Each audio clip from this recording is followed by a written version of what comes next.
புகழேந்தி, நான் உங்கள்கிட்ட இருந்து ஆரம்பிக்கிறேன். Simple question. இப்ப கூட்டணி தேவை யாருக்கு? விஜய்க்கா, என்டிஏவுக்கா?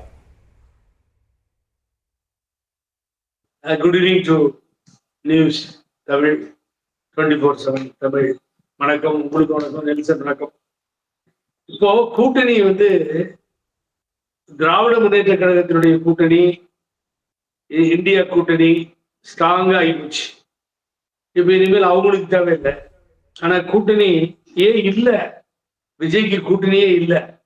அப்படி இருக்கும் பொழுது கூட்டணி தேவைப்படுவது விஜய்க்கு தான் தேவைப்படும். அவர் என்ன பண்றாருன்னு புரிய மாட்டேங்குது. ஒரு வாரமா எழுச்சியா இளைஞர்கள்லாம் இருந்தாங்க. நான் அடிக்கடி நான் அதை சொல்லியிருக்கேன், மாத்தி பேச விரும்பல. ஆனா இப்பொழுது அப்படியே டல்லா போகுது. அவரோடு இருக்கக்கூடியவர்கள் மற்றவர்களை அணுகுகின்ற முறை, அவர் தலைவர்களை அவர் எடுத்து போகின்ற ஒரு தோற்றம் எல்லாமே பார்த்தா மிகப்பெரிய சரிவிலே போவதாகத்தான் எனக்கு தோன்றுகிறது. ஒரு கம்யூனிகேஷனே இல்லை, இன்ஸ்ட்ருமெண்டேஷனே சரியான ஆட்கள் இல்லாம போயிட்டு இருக்க ஒரு நிலை ஏற்பட்டிருக்கிறது.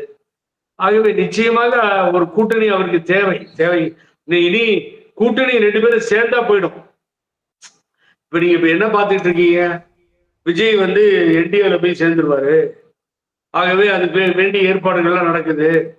மிரட்டுறாங்க, ஏதோ பண்றாங்க, உள்ள வந்துருவாரு அவரு. வந்த பின்னாடி பாத்தீங்கன்னா எல்லாம் முடிஞ்சிருச்சு, பேசி முடிஞ்சாச்சு, டெல்லியில கூப்பிடுறாங்க, சிபிஐ ஆபீஸ்ல இருக்காரு, அப்படி இப்படிலாம் நீங்க பாக்குறீங்க. அது எந்த அளவுக்கு எனக்கு தெரியாது. ஏற்கனவே எடப்பாடி பழனிசாமி சேர்ந்ததால் தான் இன்னைக்கு திராவிட முன்னேற்ற கழகம் அதிக பெரும்பான்மை, அதாவது 200 சீட்டை மேல தட்டிட்டு போற நிலைமைக்கு வந்துருச்சு. பிஜேபியினுடைய கூட்டணித்தான் இன்றைய தினம் அரசியல் முடிவை எதுவுமே இல்லை, அரசியல் களத்தில் அனாதையாக இருக்கிறார் எடப்பாடி பழனிசாமி என்பதை முடிவு செய்து விட்டது. என்ன காரணம்னா, ஏற்கனவே நான் சேர மாட்டோம், சேர்ந்தா ஒருத்தர் டீ குடிக்கிறேன்றாரு, ஒருத்தர் தூக்குறன்றாரு, இன்னொருத்தர் இப்படின்னாரு, எஸ்டிபி மாநாட்டுல போய் நின்று சேர மாட்டேன்னாரு. அவெல்லாம் முடிஞ்சு இப்ப பிஜேபியோட சேர்ந்து வேற மாதிரி போயிட்டு இருக்காது. ஆகவே இந்த கூட்டணி விஜய்க்கு தனியா நின்னா ஏதாவது தப்பிச்சுவாரு. இதுல போய் சேர்ந்தார் விஜய்னா விஜய் அன்னையோட முடிஞ்சுவார். ஆகவே பாஜக கூட்டணியில விஜய் போய் சேர்ந்தாருன்னா வெற்றி வாய்ப்பு அதிகமா இருக்கு. திமுக கூட்டணியை தோக்கடிச்சிடலாம் பெர்செப்ஷன் இருக்கு.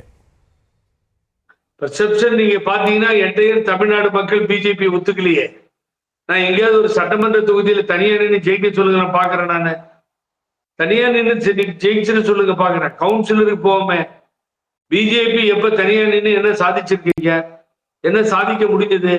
அண்ணாமலையால கொஞ்சம் மேல வளர்ந்தது, அவரை காலி பண்ணிட்டாங்க.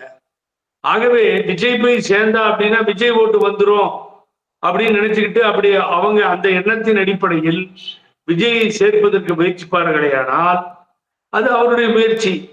எடப்பாடி பழனிசாமிக்கு ஒரு லாபம், யாராவது சேர்ந்தா பரவாயில்லன்னு நினைக்கிறாரு பாவம்.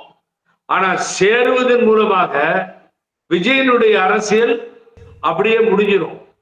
யாரோ கொடியெல்லாம் பார்த்து மேடையில கத்தினாரு, கொடி பிறகுது பாருங்க, கொடி பிறகுது அப்படின்னாரு. அந்த கொடியெல்லாம் பார்த்து அவங்க இல்லைன்னு ரூல் அவுட் பண்ணிட்டாங்க. யார் சீஃப் மினிஸ்டர்? சரி, சேர்றதா வச்சுக்கோ. என்டிஏல இருந்து சீஃப் மினிஸ்டரா, பழனிசாமி சீஃப் மினிஸ்டரா, விஜய் சீஃப் மினிஸ்டரா? 3 பேர்ல முதலமைச்சர் யாருன்ற கொஸ்டனுக்கு யார் பதில் சொல்றது?